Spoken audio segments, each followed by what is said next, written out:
Früher Morgen in Albuquerque, strahlend blauer Himmel, Sonnenschein und unsere Strecke heute wird nicht allzu weit sein, aber leider aufregender, wie wir anfangs dachten. Unser Motel, die Econo Lodge Old Town Albuquerque, können wir übrigens sehr empfehlen. Fußläufig nur ein paar Minuten zur Historic Old Town und direkt an der Route 66 gelegen. Vor allem auch bezahlbar bei der Lage, sauber, ordentlich und herzlich. Überraschenderweise wurden wir auf Deutsch empfangen, denn die Gastgeberin ist eine Rumänin, die in der Schule Deutsch gelernt und sich gefreut hat, sich mit uns unterhalten zu können. Aber das nur am Rande, das erwarten wir nämlich auf unseren Reisen generell nicht und sollte auch keiner erwarten. Das ist eine große Kaffeebecher für mich. Ja, der ist super. Damit komme ich klar. Wir machen einen kurzen Abstecher zu der berühmten Waschanlage aus Breaking Bad. Grüße nach Deutschland senden, da sitzen ein paar Fans und warten drauf. Ich könnte ja, warte mal, ein Reel machen und im Gym markieren.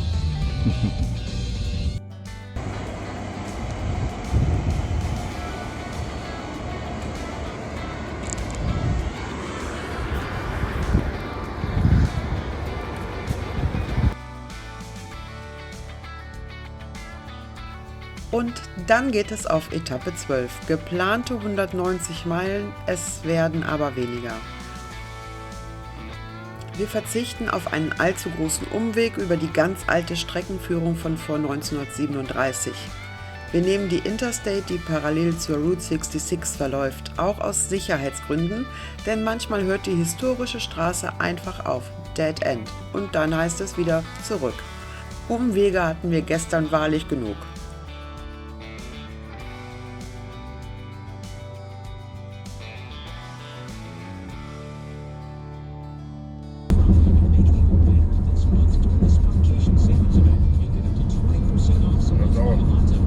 Tony Bridge. Das ist so ein bisschen, oder? Ja. Also als Fahrradwege, ne? Ja. Und das haben sie ja gut gemacht. Ja. Also, ne?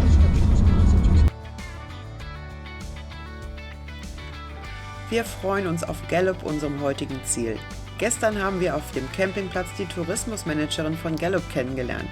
Sie hat uns einige Tipps für unseren Aufenthalt gegeben, was man sich anschauen könnte, wo gibt es gutes Essen und was gibt es auf dem Weg dorthin.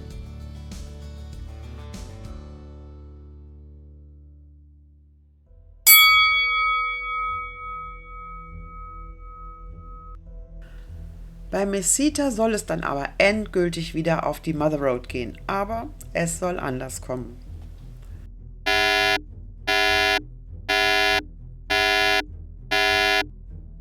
Die jetzige Sequenz ist definitiv ungeschnitten. Zwischendurch haben wir sie schneller gestellt, ja, aber wir haben nicht eine Sekunde, nicht einen Millimeter herausgeschnitten. Wir konnten einfach nichts übersehen. Wir fahren ab und können lesen, dass die Stadt für Besucher gesperrt ist. Okay, kein Problem, wollen wir ja auch gar nicht hin. Wir folgen der Route 66 und machen am Old Rock einen kurzen Stopp. Zumindest geplant kurz. Old Rock selbst keinen Stopp wert. Nette Felsformation, beim genaueren Hinsehen aber umrahmt von Müll und mit Kritzeleien beschmiert. Schön ist anders. Und dann wurde es aufregend. Im Nachhinein können wir darüber lachen, aber in diesem Moment bekamen wir es mit der Angst zu tun. Die Kurzfassung: ein verdreckter, schrottreifer Pickup kommt angerast und hält. Erst dachten wir, der Fahrer hält an, weil er denkt, wir haben eine Panne und möchte helfen. Das sind wir mittlerweile schon gewohnt und das macht die Menschen hier auch aus, doch weit gefehlt. Ehrlich, wir hätten die 911 rufen sollen, aber wir waren in dem Moment wirklich einfach nur geschockt.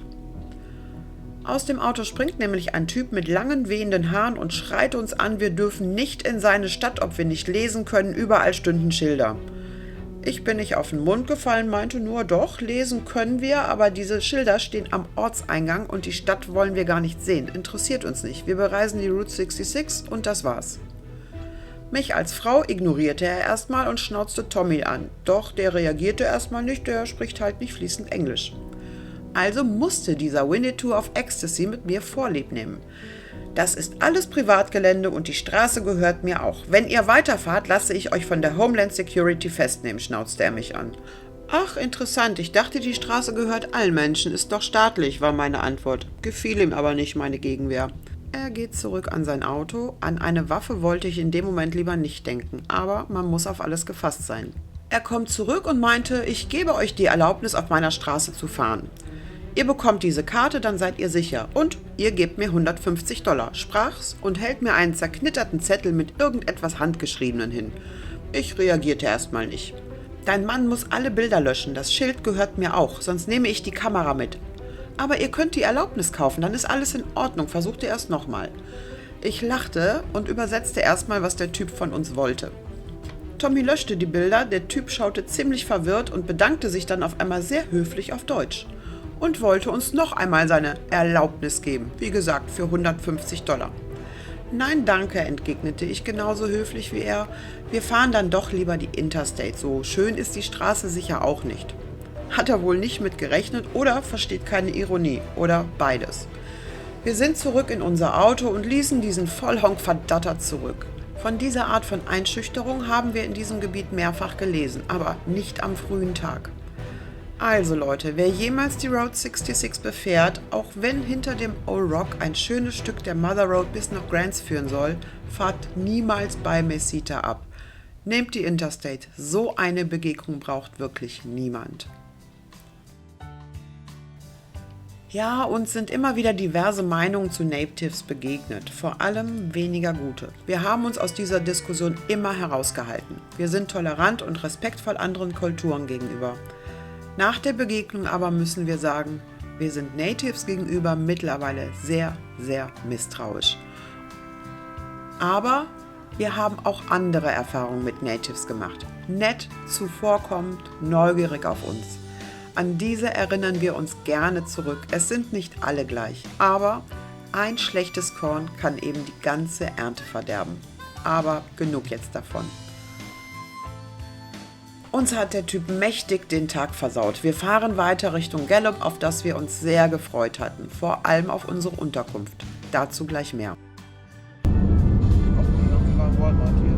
Das ist relativ groß. Ja? Deswegen, dann kann ich Grants.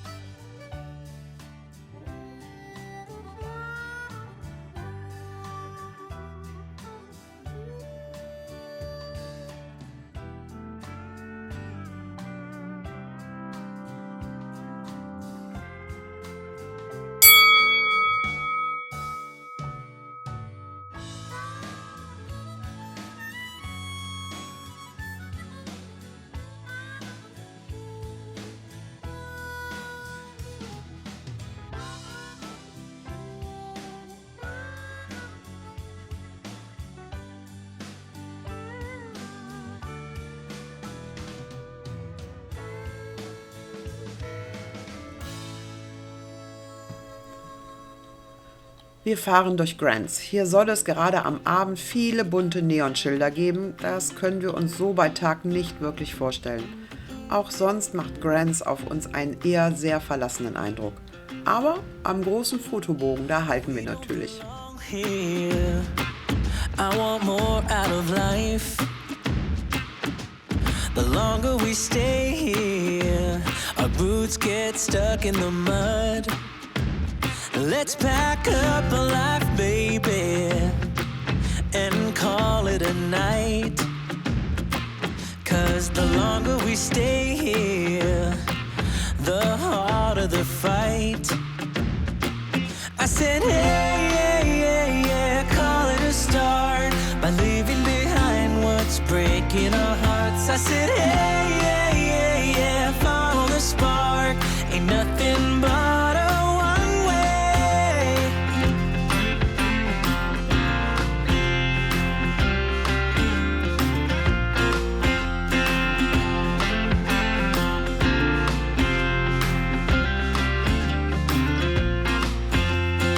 We won't regret this. Let's kiss the past goodbye. I'm longing to live this free life I've been hearing about. You will see is howling. Wir halten kurz an der Continental Divide.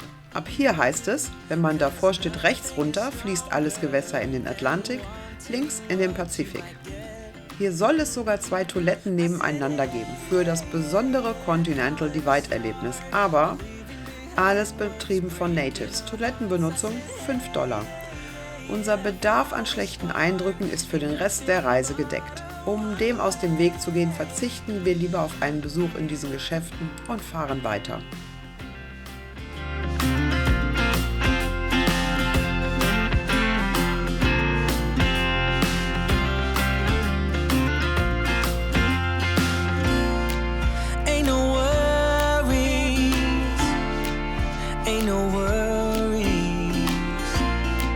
Don't you worry about a thing. Don't you? Oh, 'cause as long as we're together, home can be a million different things. I said, hey, yeah, yeah, yeah, call it a start by leaving behind what's breaking our hearts. I said, hey, yeah, yeah, yeah, follow the spark. Ain't nothing but a one way. Yeah, yeah, yeah, yeah, call it a start by leaving behind what's breaking our hearts. I said, hey, yeah, yeah, yeah, follow the spark. Ain't nothing but a one way.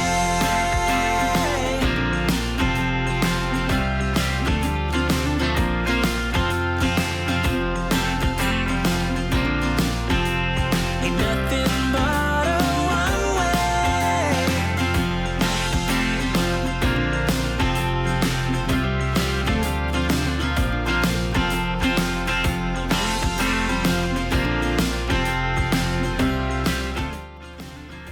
Auf dem Weg nach Gallup halten wir kurz an den Pyramiden.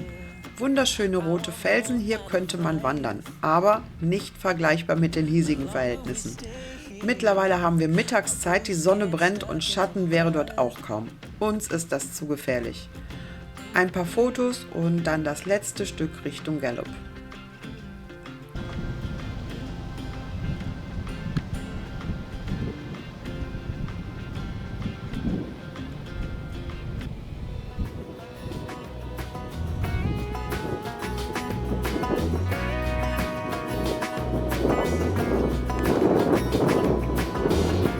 One more Saturday night, you're wearing them jeans so tight.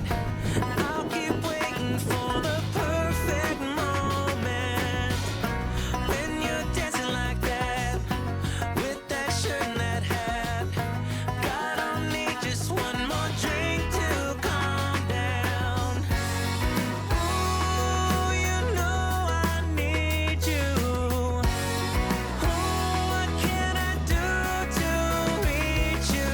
Oh girl, you're one of a kind. I just can't get you off my mind. And baby, we'd be unshakable. You and me would fit so fine. Just tell me how to make you mine. And girl, we'd be unbreakable.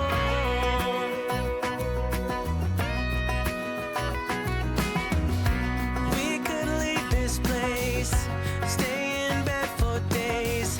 You'd be my Yoko and I'd be your John. You'd show your secret tattoo, maybe I'd get one too. You and me can start a whole new chapter. Oh, when you smile. Gallup ist übrigens eine der ältesten Städte der USA. Bis 2500 vor Christus kann die Bevölkerung zurückverfolgt werden. Natürlich blühte auch Gallup mit der Eisenbahn auf. Der Name kommt von dem Zahlmeister der Eisenbahn David Gallup. Wir sind in einem Gebiet, wo die Bevölkerung zu gut 70% aus Natives besteht. Nach unserem Erlebnis heute Morgen, naja. Aber hier gibt es sehr viele freundliche Menschen, die nichts für diesen Idioten können. Da es noch zu früh ist, um in unser Hotel einzuchecken, machen wir eine kleine Fahrt durch den Ort. Die Tourismusmanagerin hatte uns die Coffee Company empfohlen, eine kleine Kaffeerösterei, wo es richtig guten Kaffee geben soll. Auf dem Weg dorthin kommen wir an einer Bar vorbei, die unser Ziel für den heutigen Abend werden sollte, auch auf Empfehlung der Managerin, aber heute geschlossen. Scheint nicht unser Tag zu sein. Gallup ist leider eine einzige Baustelle, deshalb gibt es einen wenig sehenswerten Fußmarsch, aber der lohnt sich. Der Kaffee in der Coffee Company schmeckt nicht nur verdammt gut, er ist nach diesem Morgen Balsam für unsere Seele. Nach 600 Fuß befindet sich das Ziel auf der linken Seite. Straße. Ich glaube, das ist auf dem Anhalt.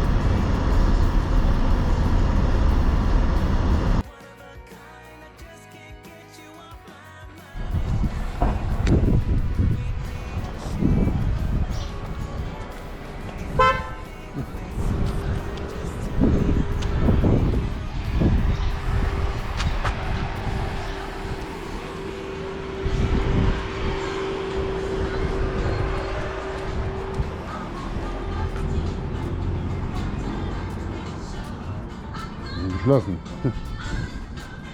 Aber um 11. Also ist jetzt abends um 11 oder?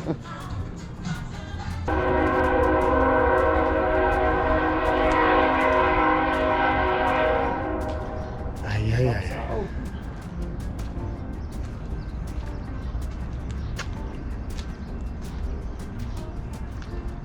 Aber der Typ, der eben ausgestiegen ist, ist auch da lang gelaufen.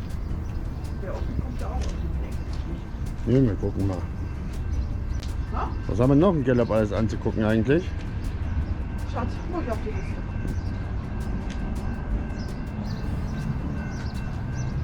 Ach herrje. Entweder darum.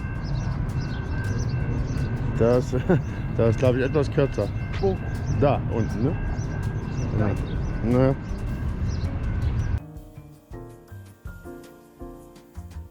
Ja, freust dich, ich bin der Zug. Wieder so ein ewig langer Zug. Das kann heute Abend was geben. Das kann heute Abend was geben. Wenn du nur Tür hörst. Hallo. Wer?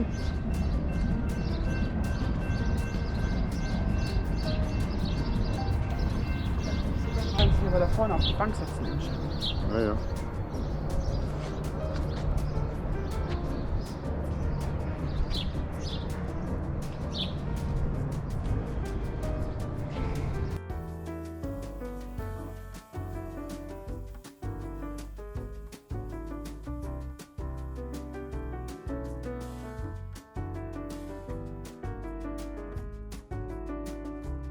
Langsam wird es Zeit für unser Hotel. Wir haben ein Zimmer im El Rancho bekommen und das El Rancho ist wohl auch die größte Attraktion in Gallup.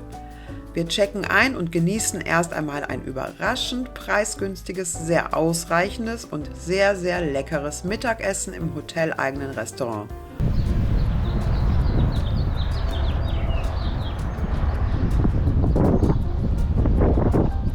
Und dann erkunden wir unser Hotel. Es ist nämlich etwas ganz Besonderes.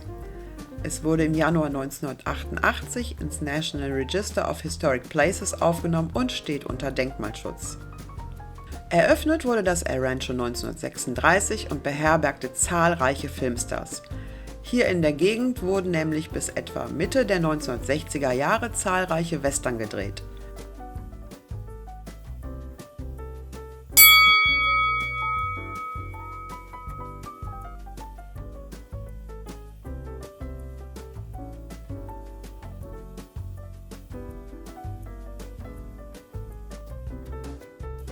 In den 1980er Jahren sollte das El Rancho abgerissen werden, aber es liegt an der Route 66, so veränderte sich auch die Gästepopulation. Statt Filmstars und Produktionsteams kamen nun die Reisenden. Armand Ortega kaufte das Hotel und restaurierte es. Heute noch wird es von der Familie Ortega betrieben und erhalten. Die Lobby ist noch so wie damals. Die Zimmer sind alle renoviert und so restauriert, wie sie waren, als all die Filmstars hier wohnten. Unser Zimmer bewohnte einst Joseph Cotten. Der Schauspieler hatte seine Höhepunkte in den 1940er Jahren und seine uns bekanntesten Filme sind Citizen Kane und Der dritte Mann. Heute noch gibt es eine ganz beeindruckende Bildergalerie und es fühlt sich sehr historisch an, über Flure zu wandeln wie einst so berühmte Menschen. Einige dürften diese sogar noch kennen. Burt Lancaster, Jane Fonda, Gregory Peck, Doris Day, Katharine Hepburn, Kirk Douglas sind nur einige der Namen. Die Liste ist noch sehr, sehr viel länger. Leider gehört Gallup zu den weniger sicheren Städten der USA, deshalb wollen wir nicht zu Fuß durch den Ort. Wir machen noch eine kleine abendliche Spazierfahrt, aber viel zu sehen gibt es für uns nicht wirklich. Also lassen wir den Abend in der wirklichen Attraktion des Ortes ausklingen. Morgen ist ein neuer Tag.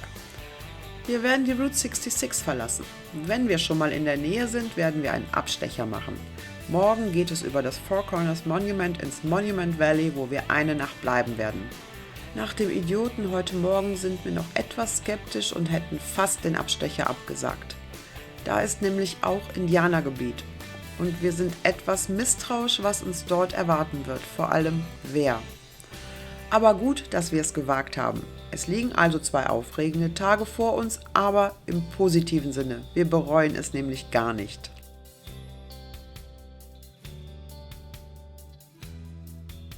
Neugierig geworden? Dann müssen wir euch noch um etwas Geduld bitten. Vielleicht folgt uns der ein oder andere auf unserer Facebook-Seite 3 on the Road. Da seht ihr, dass wir aktuell in Italien sind, unsere große Sommerreise, über die wir natürlich auch berichten werden. Nach unserer Rückkehr werden wir die nächsten Episoden der Reise unseres Lebens für euch gestalten. Es braucht halt alles seine Zeit. Abonniere unseren Kanal und verpass nicht, wenn wir dich weiter mitnehmen auf die Reise unseres Lebens, Route 66, The Trip of Our Lifetime. Und wenn es dir gefallen hat, dann lass noch einen Daumen da. See you soon!